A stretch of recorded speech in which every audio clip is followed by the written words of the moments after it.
Hi everyone, Chef Maya DeCiano with Trig's Market, serving the Northwoods of Wisconsin. I'm here today to talk to you about our Wisconsin Cheese of the Month. For the month of June, we have selected the Fawn from Deer Creek Cheese. The Fawn is a complex cheddar with a sweet nuttiness, hints of caramel and butter.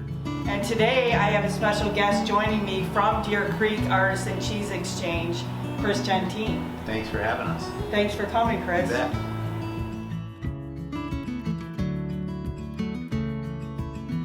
So Chris, can you tell me a little bit about the unique culture that you used to start the Fawn? You bet, yeah. So we make the cheese in the traditional 22-pound bandage wrap waxed wheel. And so this is the top of the box. So we actually cured the cheese off for a minimum of 9 months. And so it's really a really great long hold cheddar base, and that's what we want to start with and have a really well-made cheese to start, because otherwise what's the point of doing any hot rod into it? So we worked with a culture house in developing the culture set that we wanted, which actually came out of our VAT 17 cheese. So it's the same culture set, but it works differently with the in the daisy. It's one of those things that will perplex me probably till I'm done doing this for a living. But the culture set really drives those deep caramel and those deep butter tones to it.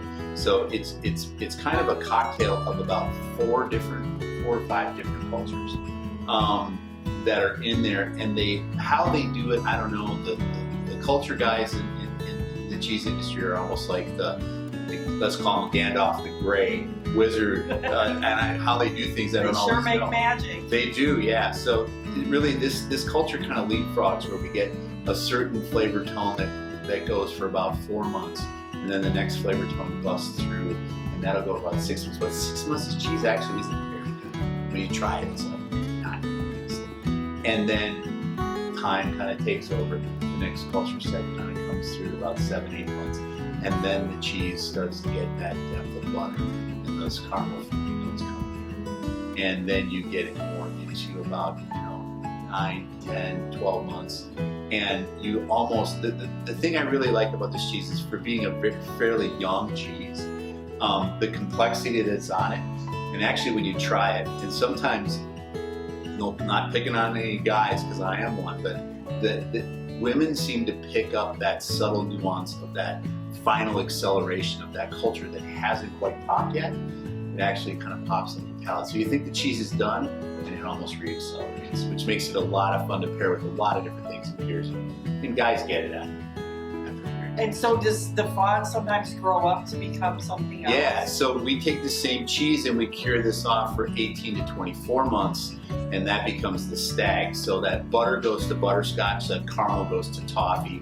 Now you can start playing with things like bourbon. It's really great with it, because it's got that deep, robust flavor to it. Bigger beers, ambers, red ales, and things like that, and bigger wines can go with it. More complex sometimes, so Heritages or those more complex varietal blends are really nice with it. Where this one, you can do a well oak Chardonnay, you can come up with a Prosecco like we have. This is a great board for it, and I think picking it for June is great, because stone fruit season really makes this cheese spectacular, whether it's cherries or peaches or nectarines. It just works well with it, and that to have it as kind of a nice breakfast course that we have here going on right now. Thank you, Chris. Coming upon us. I like doing, like on a weekend, you can do them on the grill if you got a Traeger, whatever kind of grill you're working with. I like doing flatbreads with it, with a little bit of shallot, a little bit of asparagus. Sometimes I'll crack an egg on the middle. When the egg's done, the pizza or flatbread's pretty much cooked. Fold that in half and pull the pork. Gives it some way to do it. And it's good in soups too. But I think the way you have it is really is a fun way, and you want to entertain. You can all get back together again, which is pretty cool. So having that ability to have a great board, have some fun pairings. And I think the nice part about the Fawn is you can do it as a breakfast cheese. Like you kind of have your brunch cheese with sparkling is great. But it also is enough to do it as a great afternoon chease into the early evening, when you can do it with a good chard Pinot Noir is fabulous with it. And then mix those fruits and nuts and just really enjoy it. You've got cashews, which is a great pairing, but I like with pistachios too. This cheese. And charcuterie, because they're so good, and we've got, just plain summer sausage works really great with this cheese.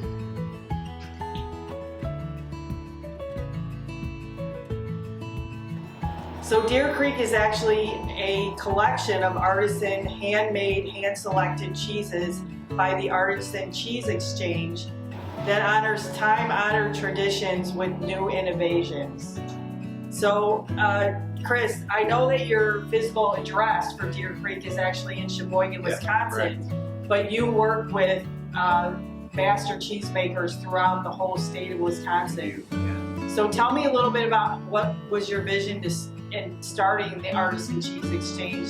I know you're more of a cheese professional grader than you are an actual producer. We're licensed and not the grading that people think you get licensed. You could get licensed for this in the state, but it's really for a flavor evaluation of cheddars. I have American style license. So there's American styles, there's Brick and Munster, and there's Swiss. So I'm actually studying for the other two, but I have had American styles for 26 years. So we're a little bit more like cheese hot rodders when you think of it, because we kind of take things and that are either need to be restored because they've been overly commoditized, like some of our cheeses you guys carry, and then cheeses that have always been kind of made a certain way, and we feel that they can have a little bit more. And so Deer Creek came out of Artisan Cheese Exchange's export activities, because we're exporting U.S. artisan specialty cheeses abroad, and just felt that there was a really cool need to try some different things here, different things that we saw. And a lot of it was based on terroir, which is a big deal. Even just driving from Sheboygan up to north, the differences in the trees and the geography of everything. You can kind of see our state's really blessed with that. So taking the terroir differences and working with different people in different parts of the state, and then adding some really cool cocktails and cultures that we have in here. Really good.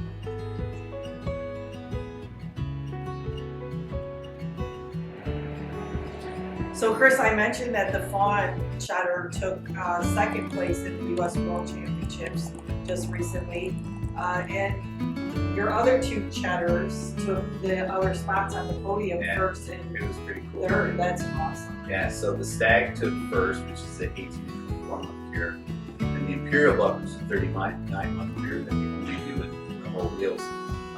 That took third position, which was pretty cool. But that all goes back to the grading aspect of what we do. And the nice part about it is we don't pick contest cheese, because we do grade the cheeses out. So technically, when these contests are won, you could have that wheel sitting in the case at a Trig's, and would be that lucky to have it. Or if we knew it was coming to you, we'd call you and say, hey, guess what? You can have that back. So I think that's nice, because it should be repeatable, and not, sometimes you get cheeses and you try and go, this one what? So we want to make sure that when you're getting behind things, and when your customers are supporting us and supporting you, and they're really into cheeses, that it's very repeatable and that flavor's super consistent. It should be a potential for you every time. Awesome, thanks, Chris. Well, I say cheers Sounds to the great. Fawn and all of your great Absolutely. wins. Here's to summer. Here's to summer.